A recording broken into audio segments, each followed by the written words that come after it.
Lumis Maxima. Lumis Maxima. Lumis Maxima. Lumis Maxima. Oh, hello. I wasn't expecting company. Harry Potter is one of my favorite stories to read, but this book isn't what we're going to be looking at today. Accio, Prisoner of Azkaban.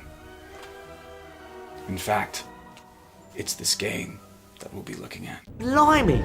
12 years ago, Sirius Black murdered 13 people with a single curse. It was quite the statement, given that it was rather clunky and oddly expositional. Crookshanks, unsettled by this awkward phrase, suddenly leapt out of his seat to chase Ron's rat, Scabbers, perhaps out of spite given Crookshanks and Ron's unpleasant relationship. We'll help you find Scabbers. Come on.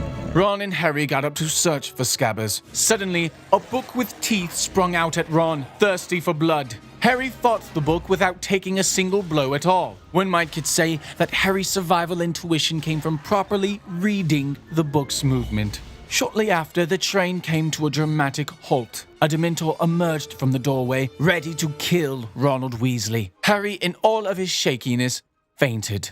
Moments later, Harry awoke, staring into the eyes of an angel. He and Hermione kept their gaze locked until the Hogwarts Express arrived at its station. In the Gryffindor common room, Harry spotted a large book. He went to the book and opened it. In its whirl of whimsy and wonderful enchantment, he remembered the spell Expelliarmus. I remember the Expelliarmus spell.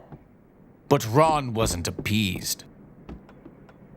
After a tasking night of retrieving the Martyr's map from a ridiculous height, which ultimately led to Hedwig getting the map anyways, Harry and Ron turned in for the evening. Maybe Ron will die in his sleep, Harry thought, hoping to spend the rest of the semester uninterrupted with Hermione. That night, Harry dreamt of Hermione and how her beauty always seemed to defy the laws of gravity.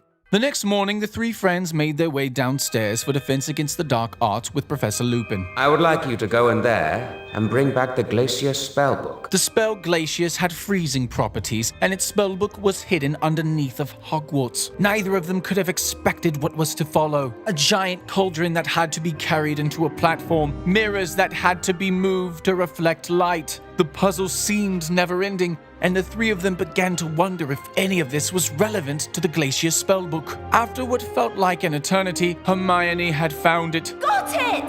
The Glacius spellbook!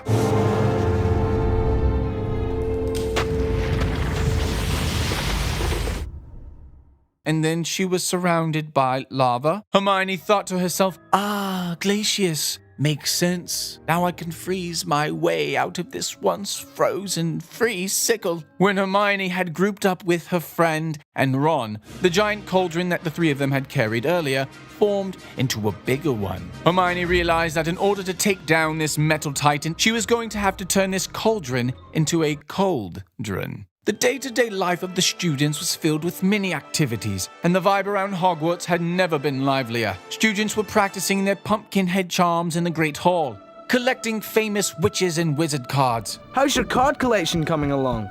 Mine's nearly done. I'm off to find the last couple now. Gathering potions ingredients for Professor Snape, and were taking turns flying Buckbeak the Hippogriff up and around the castle. Perhaps it was with all of this commotion that Snape had fallen ill.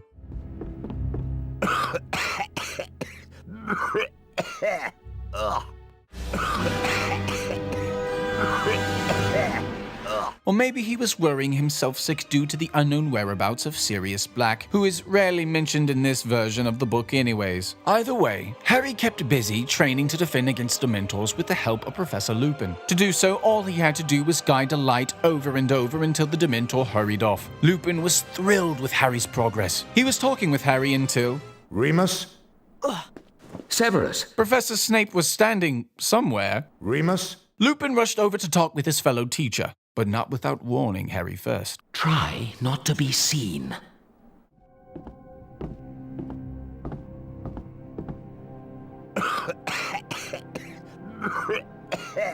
Lupin apparently had caught the same bug Professor Snape had, and this scared Harry, so the three of them made their way to the Gryffindor common room to catch some sleep for the night. Although, none of them would sleep well, knowing that Buckbeak was to be executed the following day. If you don't know why he was to be executed, then read the book for yourself. As Harry, Ron, and Hermione arrived at Hagrid's hut, the executioner came to seal Buckbeak's fate. Although you'll have to use your imagination as to what any of that looks like.